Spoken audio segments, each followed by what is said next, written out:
tengo el honor realmente de presentar el pensamiento de Cynthia Enloe, probablemente una de las pensadoras em, feministas más conocidas en relaciones internacionales y también en muchas otras disciplinas.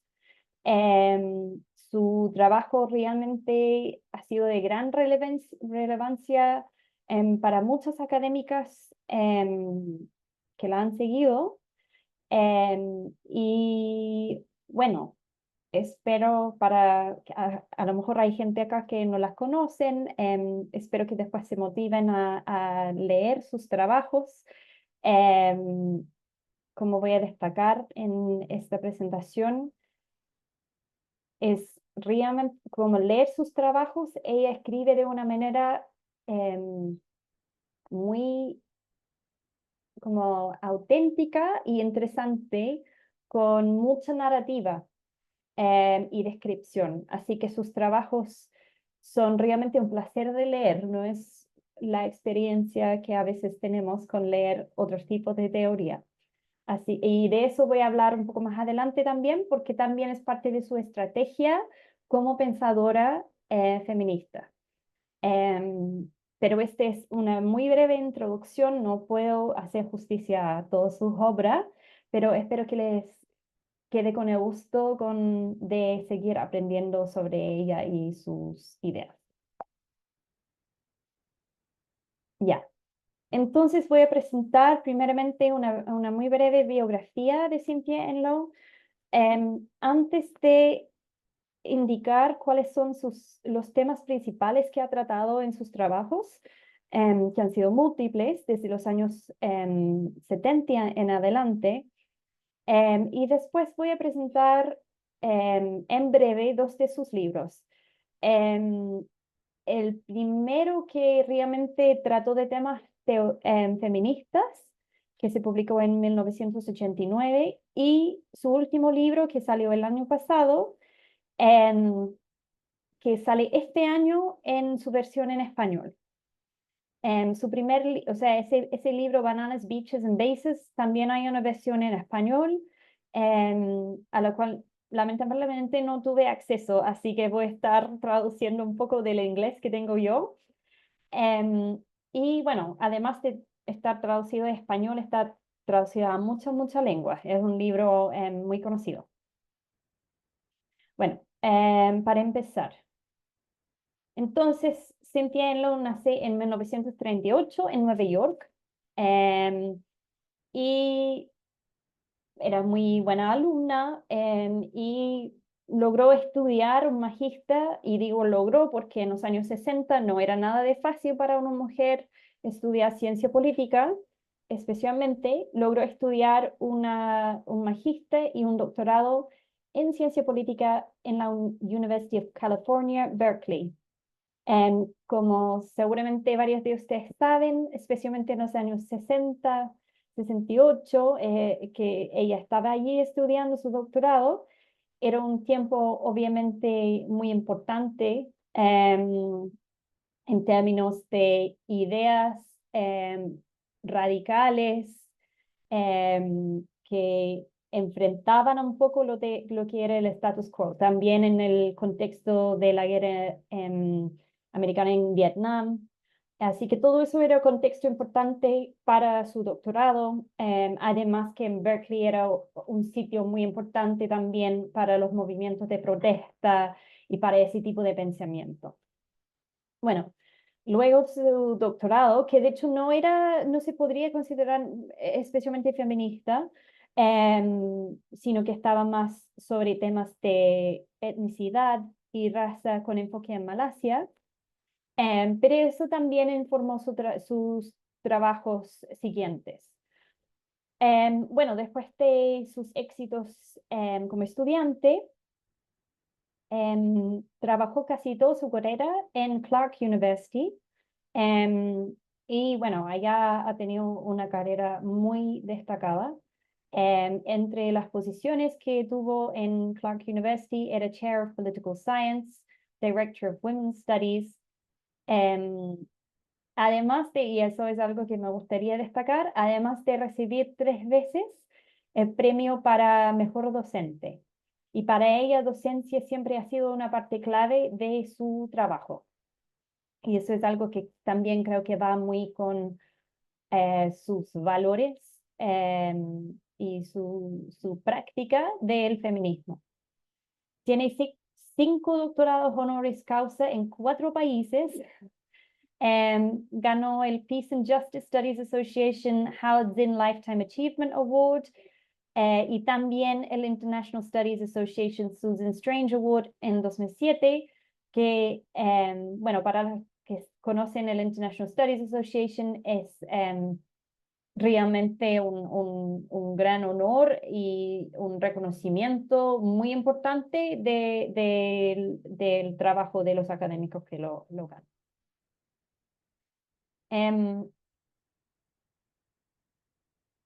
Es la autora de 15 libros y todos se basan en trabajo empírico que quiero destacar porque en verdad lograr hacer esa cantidad de trabajo empírico para poder publicar 15 libros que son todos meticulosamente investigados con notas de pie como muy extensivos es realmente impresionante. Se han traducido sus libros a ucraniano, español, turco, francés, portugués, japonés, coreano, sueco, checo, islandés, finlandés, alemán y chino, para dar una idea de cuán lejos han ido sus ideas y a contextos muy distintos. Y bueno, entre sus libros, que casi todos se publicaron con The University of California Press, se destacan Bananas, Beaches and Bases, que creo que cuando lo miré tenía una cantidad de citas impresionante, como sobre 10.000.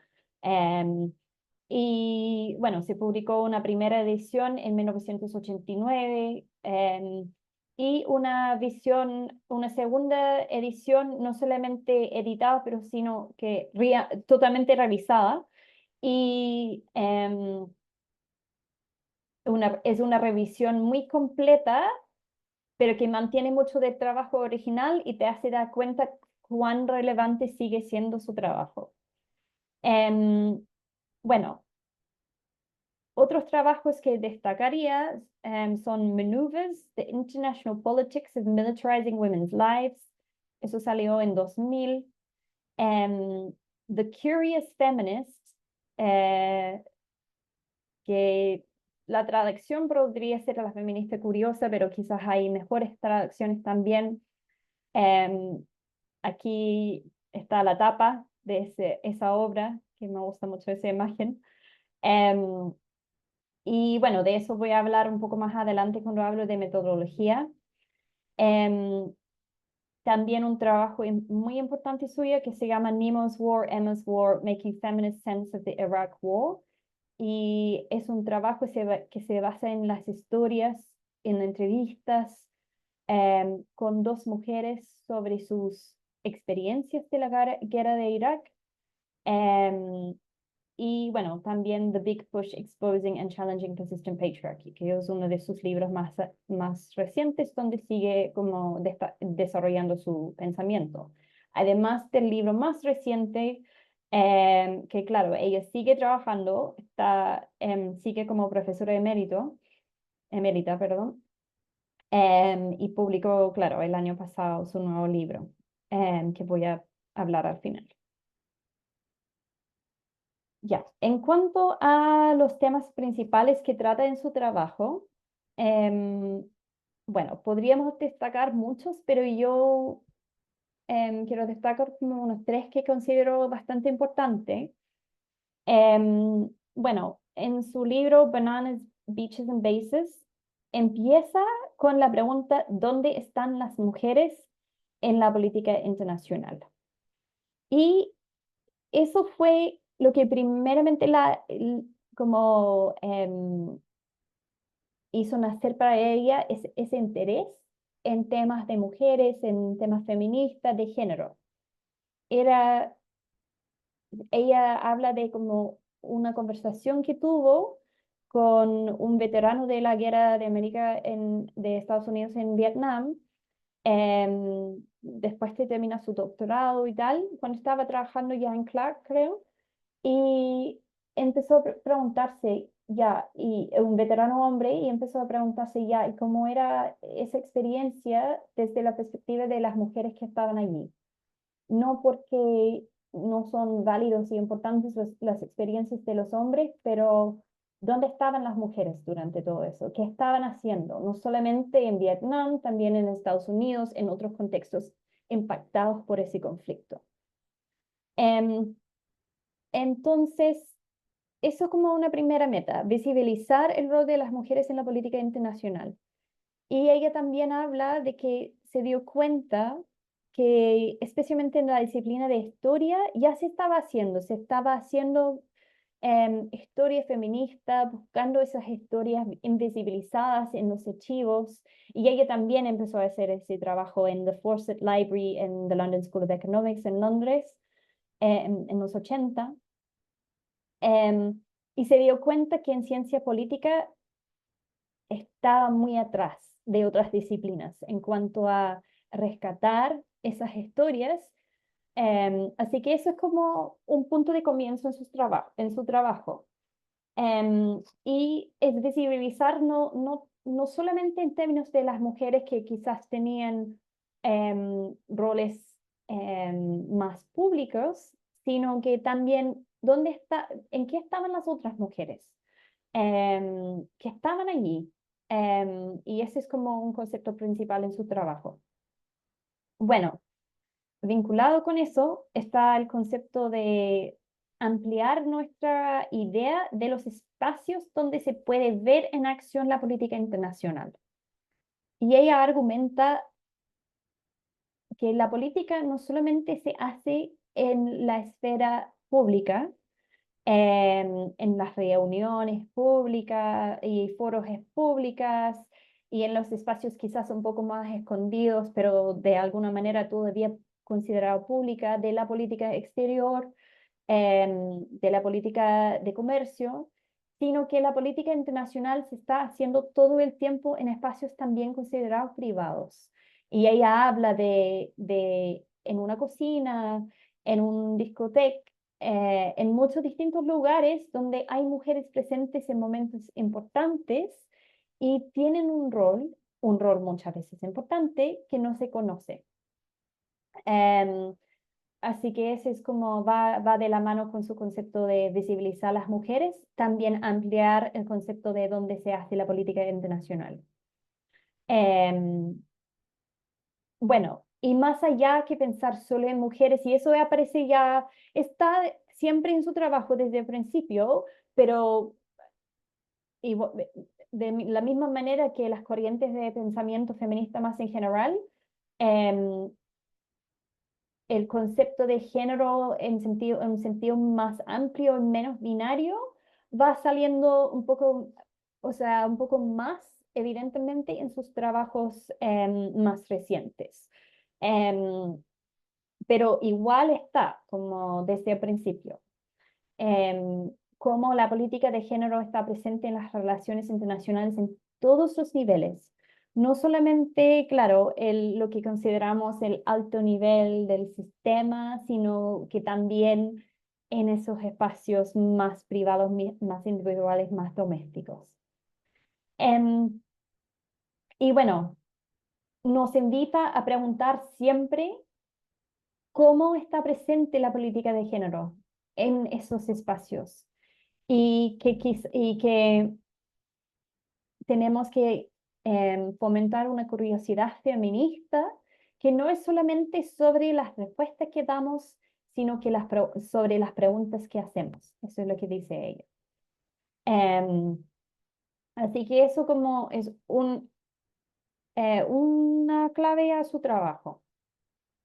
Ya, el segundo tema que ella examina mucho desde sus primeros trabajos en adelante es el tema de militarización, feminidad y masculinidad. Em, y bueno, ha sido muy destacada en su trabajo para justicia y paz. y trabajo con una gran red de mujeres activistas en muchos países sobre estos temas. Y bueno, ella estudia como el rol de la militarización durante tiempos de guerra, em, refuerza la dominancia de ciertos conceptos de masculinidad y patriarcado. Em, y claro, quizás nos parece relativamente evidente eso, pero ella estudia exactamente los mecanismos a través de los cuales pasa eso y nos da una lectura muy matizada según contexto de país de cómo exactamente eso va pasando. Em, y bueno, como vamos a ver cuando hablo un poco más de sus libros, siempre lo hace prestando mucha atención a espacios privados, además de los espacios públicos. Bueno, y otro punto muy importante que hace y que especialmente la manera en que lo expresa en su libro del año pasado, que voy a hablar al final, pero ella habla de cómo la condición de género de una sociedad, al estallar una guerra, determinará en gran medida lo que les suceda a las mujeres y a los hombres en la guerra. Que de nuevo nos puede parecer aparente, pero ella dice, ojo, vemos en qué está esa sociedad, en qué está en cuanto a igualdad de género, derechos de la mujer, cuando estalla el conflicto y cómo eso va influyendo en las posibilidades de las mujeres en la guerra, además de los hombres, y el tipo de masculinidad y feminidad que se va promoviendo. Y como tercer punto, lo que creo que es muy importante destacar en su trabajo es que nos, em, nos dice que es, por supuesto, siempre necesario también un análisis de la masculinidad y de los roles de los hombres, porque obviamente no son las mismas cosas. La masculinidad y el rol del hombre como persona real, no son lo mismo. Eh, y nos dice que esto es tan importante como un análisis de la feminidad y los roles de las mujeres. Van de la mano, solo que, claro, se ha invisibilizado mucho más el rol de la mujer, pero a la vez muchas veces se ha invisibilizado cómo se conceptualiza la masculinidad en una sociedad. Es bastante como dado por hecho y no necesariamente se va a cuestionar. Así que su trabajo nos invita también a hacer ese análisis y después los impactos que tiene durante la guerra. Em, y creo que esta imagen, que es de su libro Bananas, Beaches and Bases, indica mejor que puedo yo, con mis palabras, cómo la sensibilidad que ella tiene a esos temas. Entonces, este es una foto de mujeres filipinas que están trabajando como en distintas formas de entretención, como discotecas y tal, donde también pasa trabajo sexual, em, cerca de la base naval de Estados Unidos en las Filipinas. Y em, hasta no hace tanto tiempo, cada mes tenían que hacer obligadamente un examen para enfermedades sexualmente transmitidas y em, VIH-Sida, obligadamente y obligado por las Fuerzas Armadas de Estados Unidos. Así que allí ella, y como ven en la foto, hay mujeres, hay una niña. Eso indica cómo ella empieza a analizar la militarización y los impactos que puede tener en las vidas cotidianas.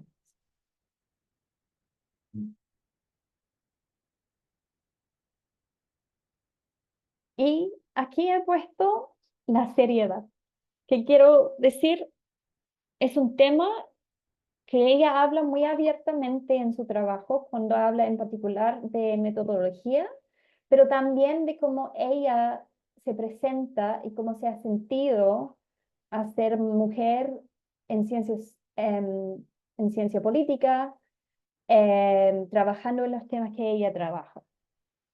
Y habla que para las feministas y especialmente las académicas, mujeres feministas, también disidencias, que hay un persistente desafío de ser tomada en serio, que es muy difícil lograr que te tomen en serio.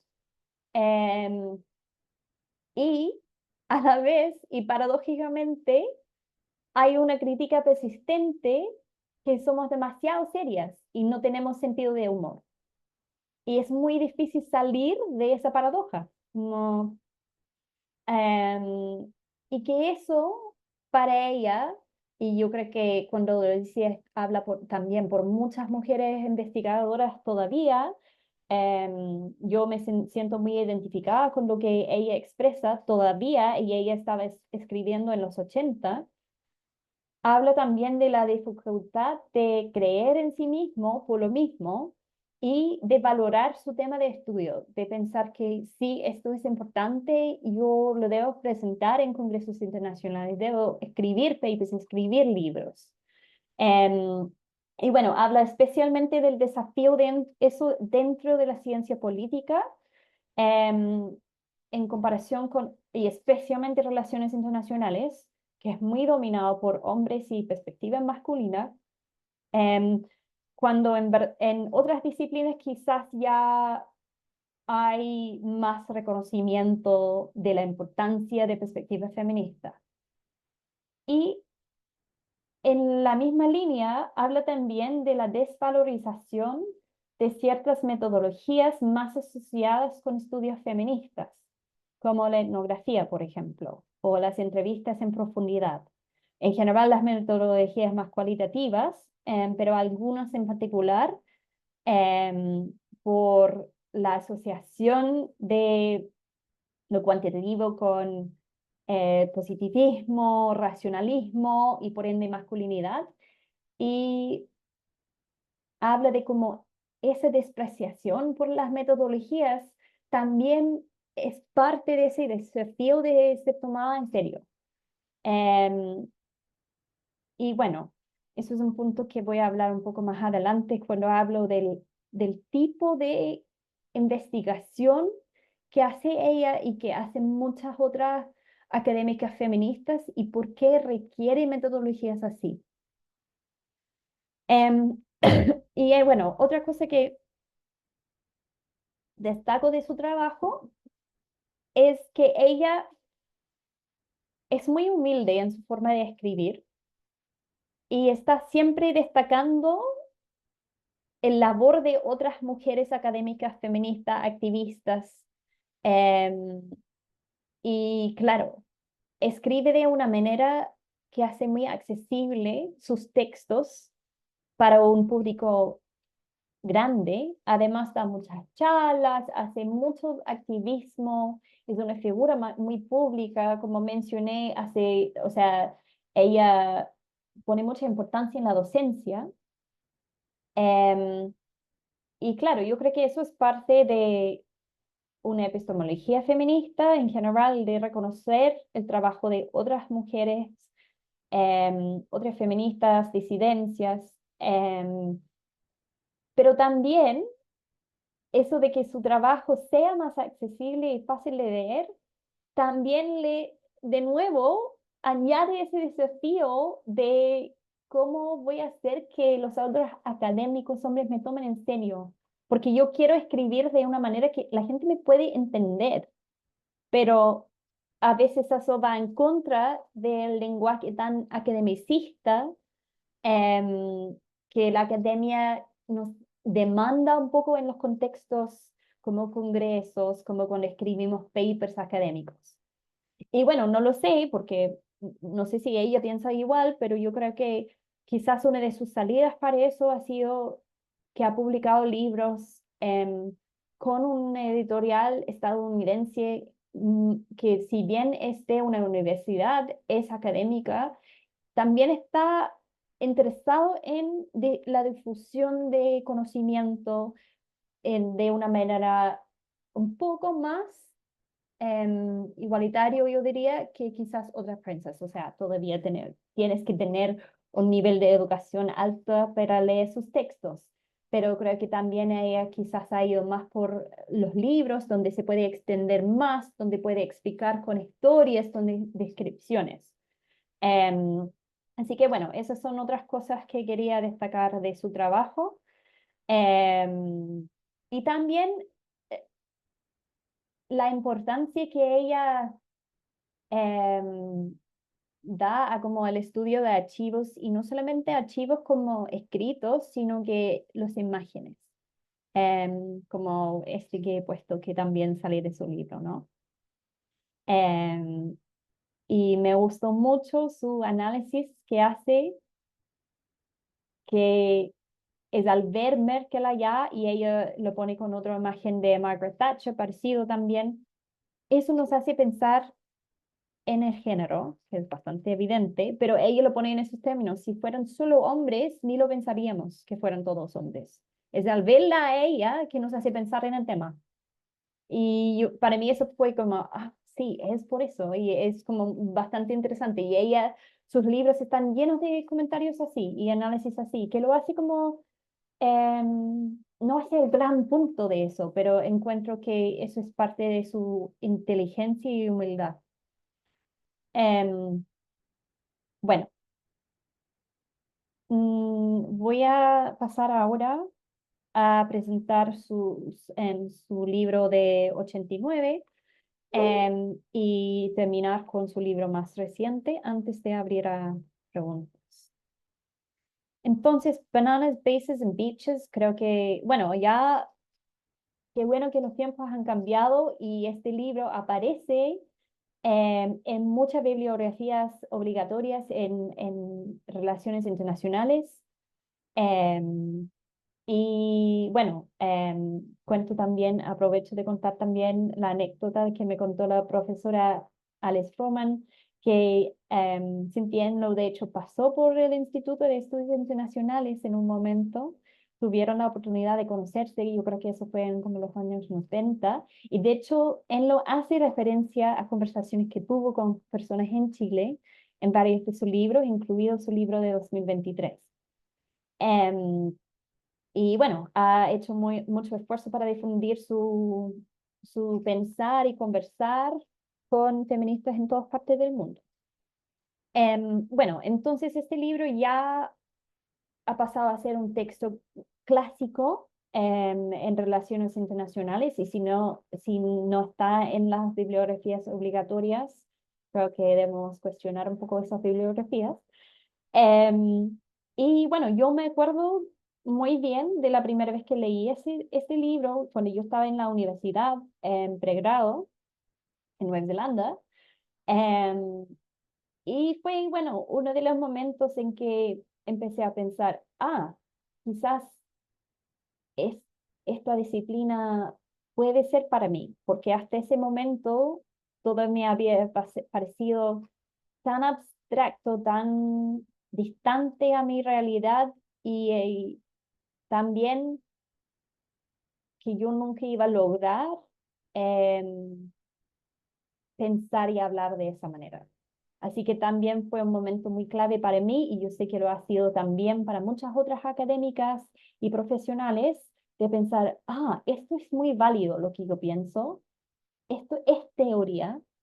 La teoría no solo se escribe de una manera.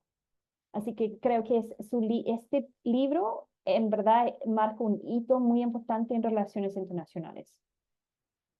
Em, bueno, voy a hablar un poco de los temas que salen en su libro.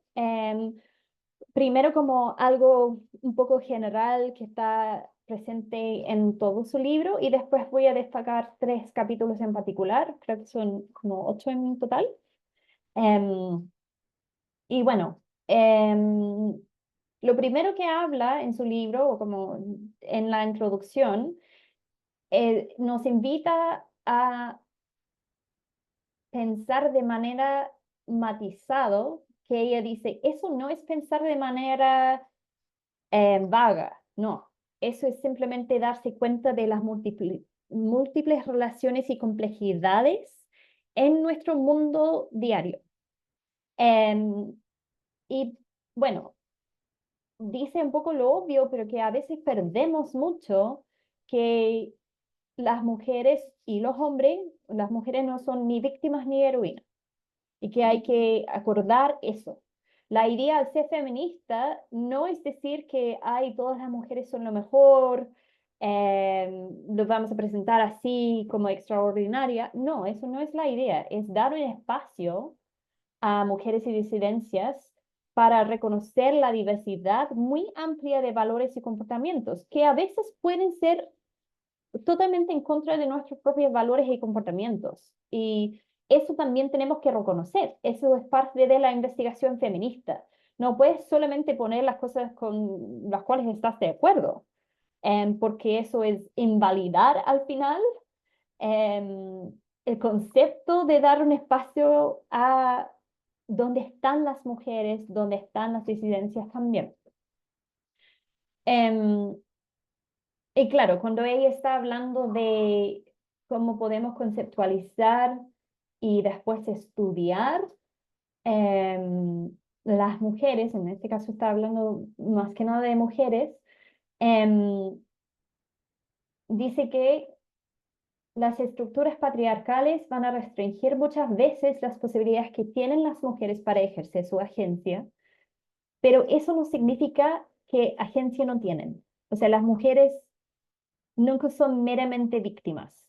Incluso en las circunstancias más extremas, donde están como más restringidas y enfrentan mucha violencia, todavía van a tener agencia y incluso cuando no pueden actuar mucho por las circunstancias, eso no quiere decir que no tienen opiniones, que no intentan hacer acciones en contra de eso. Em, y bueno, nos invita a como considerar eso.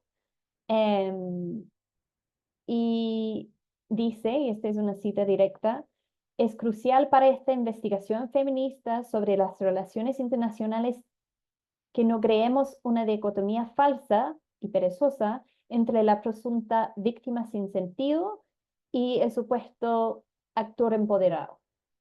Em, y bueno, así que eso es un punto importante que hace al principio y que será fundamental a lo largo del libro. Ella nos quiere presentar las múltiples complejidades en distintos espacios y nos presenta mujeres en todas sus complejidades y en los múltiples roles que pueden tomar dentro de la política internacional. Y bueno, algo que ya destaqué, pero que ella como también menciona al principio del libro, em, es que la división en el pensamiento occidental, pero también en otros pensamientos, pero ella en esta sección está hablando especialmente de ese pensamiento occidental, entre la esfera pública, que se ha asociado desde los griegos con lo masculino, y la esfera privada, que se ha asociado con lo femenino. Esta división ha sido clave en la exclusión de las mujeres del mundo visible de la política exterior, que no es decir que no debemos considerar los espacios más privados y que tampoco podemos olvidar de que hay mujeres en la esfera pública y que necesitamos desafiar esa binaria que en verdad es muy falsa. Así que esos son como tres conceptos al principio de ese libro.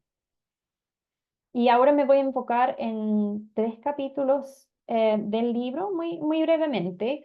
Em, primer capítulo es, que quiero destacar es sobre turismo internacional. De eso vienen las beaches, las playas del título. Y em, nos presenta en verdad un análisis fascinante que nos lleva desde el rol de la mujer europea blanca independiente, cuando viajaban mujeres con recursos, muchas veces de familias de la aristocracia en Europa particularmente al final del siglo XIX y comienzo del siglo XX, y ha hecho un estudio como de los archivos sobre esas mujeres y hace todo un análisis muy interesante, y eso fue, en eso se incluye, por ejemplo, la imagen que mostré al principio de las mujeres donde dice European Ladies, están en una área con una como una especie de reja. Eso es parte de ese análisis y habla del rol que tenían mujeres blancas en las colonias para hacer muy presente el concepto de la mujer blanca, habla de ser respectable, em, y lo que significaba eso para generar un tipo muy particular de alteridad. Y eso también es algo que quiero señalar de su trabajo, que ella siempre está consciente de las intersecciones entre género, etnia, raza y clase como construcciones, como estructuras que oprimen. Y ella no habla necesariamente en términos de interseccionalidad, porque en general ella intenta evitar como conceptos más complejos así en su escritura, pero ella siempre ha trabajado desde esa perspectiva. No está empujando un feminismo liberal blanca, sino que tiene mucha conciencia de los múltiples cruces entre distintas identidades sociales. Bueno, después de hablar como de hacer ese trabajo en archivo, em, después pasa a hablar de cómo el turismo fue estrategia fundamental de desarrollo para muchos países, especialmente desde como los 70 en adelante, pero en algunos casos un poco antes, un poco después.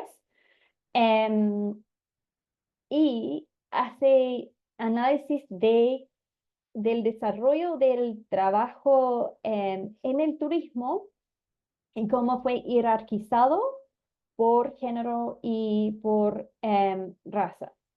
Y uno de los análisis muy interesantes que hace sobre las aerolíneas y bueno, cuenta un poco ella la historia de cómo era ser asistente de vuelo fue la única manera que mujeres en Estados Unidos que eran pilotas, que tenían sus licencias para volar, em, pero la única manera que vieron que podrían formar parte de las aerolíneas comerciales era siendo asistentes de vuelo, porque se dieron cuenta que no había manera que iban a dejar una mujer ser piloto de avión, básicamente, en líneas aéreas comerciales. Así que habla de eso, de cómo empezó como algo un poco quizás subversiva incluso, una manera de mujeres en los 30, está hablando de los años 30, de poder viajar sin hombres por el mundo y volar.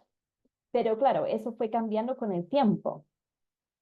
Y después nos presenta, por ejemplo, la imagen. Bueno, esa imagen que está allí no forma parte de su libro, pero ella habla de la imagen, de los conceptos que se empezó a generar desde los años 60 en adelante, de las asistentes de vuelo, y habla en particular de las aerolíneas nacionales de Singapur, Singapore Airlines, y yo, de hecho, no lo sabía, pero tenían toda una campaña con la lema Singapore Girl, you're a great way to fly. Y aparece una imagen de una mujer de Singapur que no podemos necesariamente identificarla con una etnia en particular, que es importante para el proyecto nacional de Singapur, em, pero es muy bonita, como nos da como una mirada casi seductiva, y eso ha sido consistente en sus campañas de publicidad hasta, bueno, hasta por lo menos los 2000.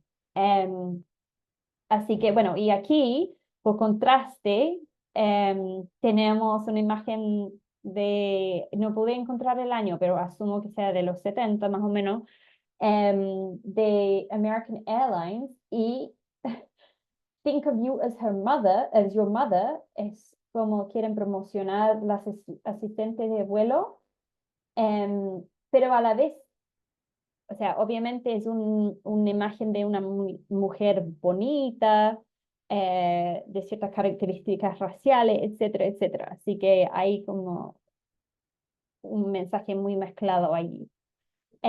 Y claro, las aerolíneas nacionales eran muy importantes en la promoción de una imagen nacional, todavía lo son, pero especialmente antes de tanta competencia y aerolínea privada, era muy importante la formación de una imagen nacional. Así que ese es un ejemplo del tipo de análisis que hace en el libro, buscando imágenes y también haciendo análisis de cómo se fue cambiando el porcentaje de mujeres en la fuerza laboral en ciertas áreas, como logra mezclar todo de manera como muy inteligente e interesante. Y bueno, vincula eso también con la dependencia del turismo en el labor femenino, normalmente de bajo sueldo y en condiciones precarias. Y de hecho, en esa sección hablaba especialmente de América Latina y en el año en que ella revisó el libro, dice que en los sectores turísticos de Nicaragua y Panamá, por ejemplo, más del 70% de los empleadores eran mujeres. Em, y la mayoría se concentraba en los sectores peor pagados, como mucamas, como ese tipo de trabajo en turismo, y más vulnerables, como sin contrato y en condiciones muy precarias.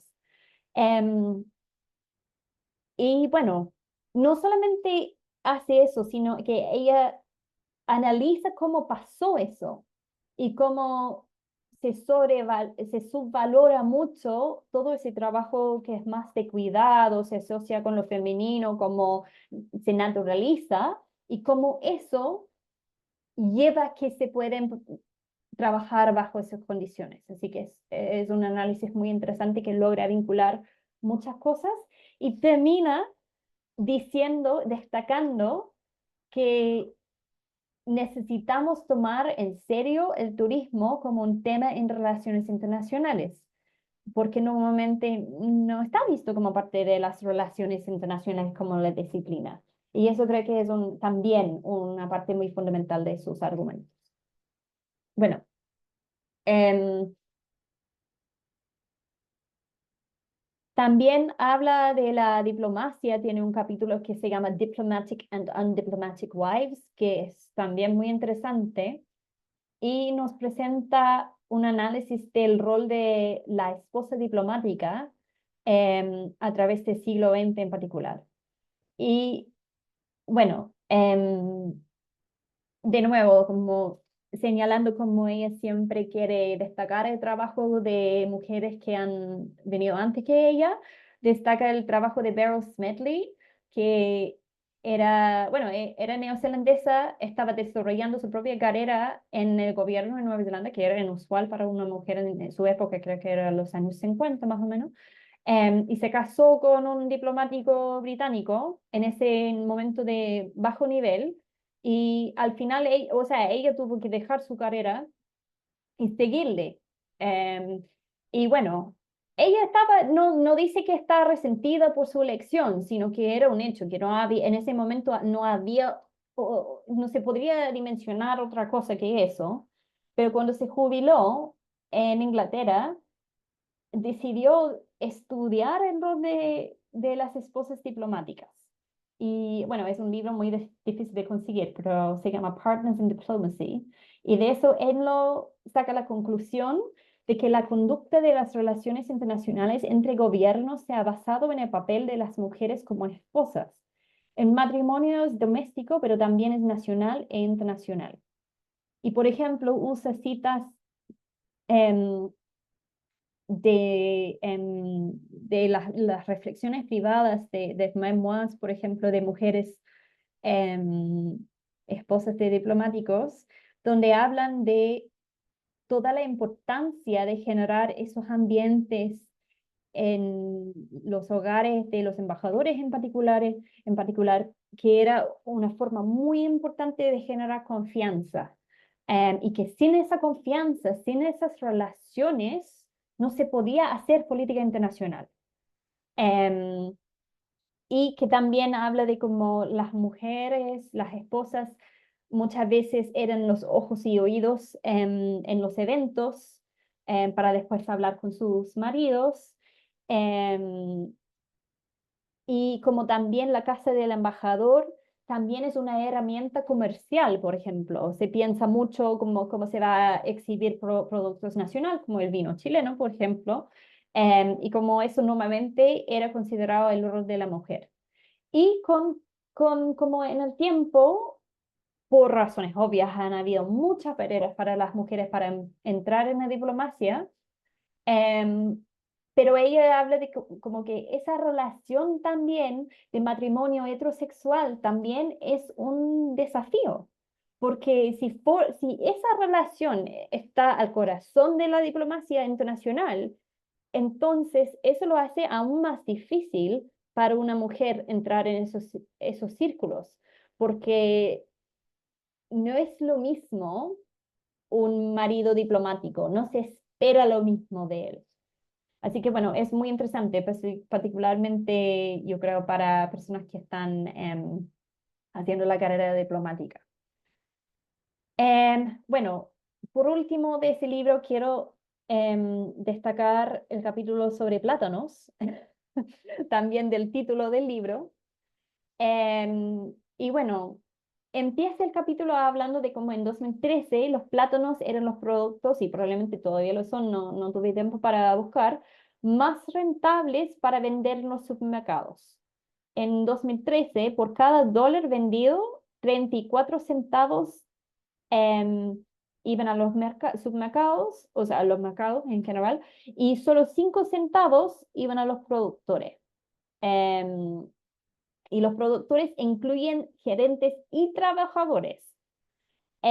Bueno, así que empieza allí, pero de nuevo nos hace un análisis de imágenes que se han producido en torno al plátano y la venta del plátano, pero después al final lo pone en términos más de comercio internacional y desarrollo.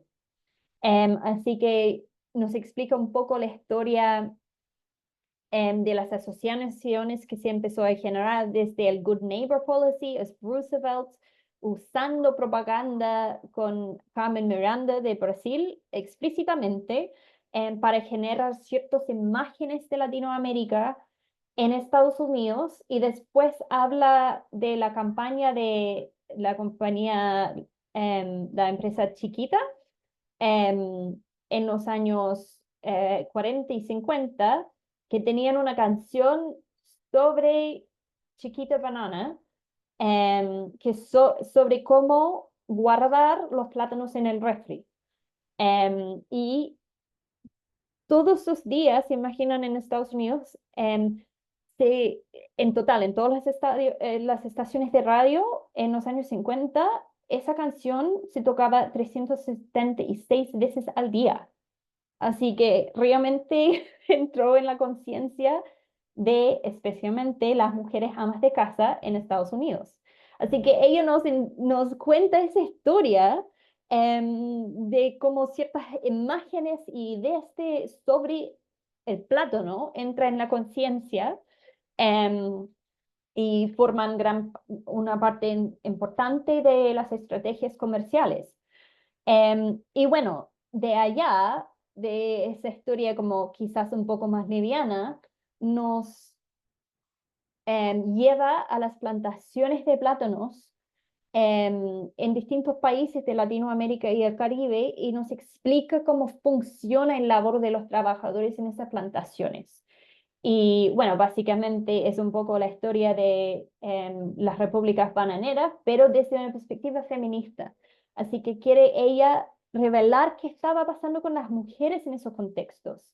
Y bueno, destaca muchas cosas, entre ellos, por ejemplo, em, habla de que normalmente las mujeres tenían el rol de empacar, y eso significaba que tenían que lavar los plátanos con pesticidas y que eso tenía muchas consecuencias para su salud, por ejemplo. Y también nos habla de el trabajo sexual que se genera muchas veces en torno a las plantaciones, que dentro de las plantaciones es un ambiente muy dominado por hombres. Y habla también de esas dinámicas. Y bueno, para terminar el capítulo, nos da un poco más de esperanza quizás, y habla de el movimiento de las bananeras, que todavía es importante, y cómo se han movilizado mujeres en distintos contextos sobre esos temas, y han logrado levantar conciencia sobre las condiciones en que están trabajando. Bueno, así que, bueno, es una introducción a ese libro. En verdad les invito a leerlo, es fantástico y tiene muchos más capítulos de ese estilo. Y bueno, por último, voy a hablar muy brevemente y les voy a dejar a leerlo a ustedes sobre su libro más reciente, 12 lecciones feministas sobre la guerra. Em, Aquí he puesto las 12 lecciones que ella saca. Y el libro se basa y ella da crédito a mujeres en todas partes del mundo con quien ha conversado, ha trabajado y da ejemplos muy concretos de las lecciones que podemos sacar de esas luchas. Y bueno, para destacar algunos que para mí eran de especial importancia, creo, em, entre los que encontré no tan necesariamente evidente, como les mencioné al principio, habla de cómo cada guerra empieza en un momento particular en la historia de un país en cuanto a su política de género. Y da el ejemplo de, ¿te imaginan si las mujeres sobre 21 hubieran podido votar en Alemania, Gran Bretaña, Austria en 1914? ¿Cómo hubiera sido? Pensamos en eso, que las mujeres no podían votar en ese contexto. Y también habla de cómo quizás hubiera sido distinto el conflicto en las guerras yugoslavas a principios de los 90, si se había considerado como un crimen de guerra que se podría podría prosecute, perdón, se me fue la palabra en español, en, en el derecho internacional, si la violación había sido considerado un crimen de guerra y como quizás hubiera sido distinto ese conflicto. Y bueno, en la misma línea, el libro no es fácil de leer en ese sentido porque habla mucho sobre violencia sexual durante la guerra, y el desarrollo de conceptos como em, violación en tiempos de guerra, violación sistémica en tiempos de guerra y como el desarrollo de ese concepto de sistémico fue muy esencial a tomar el peso de la violación y otra violencia sexual en las guerras. Otros temas que también destaca son sobre el posconflicto. Amorcito, estoy en una reunión. Perdón, un segundo. ¿Quieres contarme algo? Amorcito, estoy en una reunión. ¿Cuándo vas a ir al solo? En unas semanas más, mi amor. Ya. Dile chao. Buenas noches. Yo voy a tener a decirte buenas noches. Perdón. No se preocupe. Uno de mis mellizos. Em, ya. Bueno, yo creo que él me está indicando que ya es tiempo de empezar a terminar, pero em, la otra lección que quería destacar es sobre lo que ella habla de como del pre y posguerra y que la militarización empieza durante tiempos de paz y debemos siempre considerar cómo nuestras sociedades son militarizadas de distintas maneras en distintos grados. Y que también el post-conflicto también puede durar por generaciones y hay siempre consecuencias, em, impactos en mujeres y hombres que son distintos. Y en ese sentido también habla especialmente de la violencia sexual. Bueno, con eso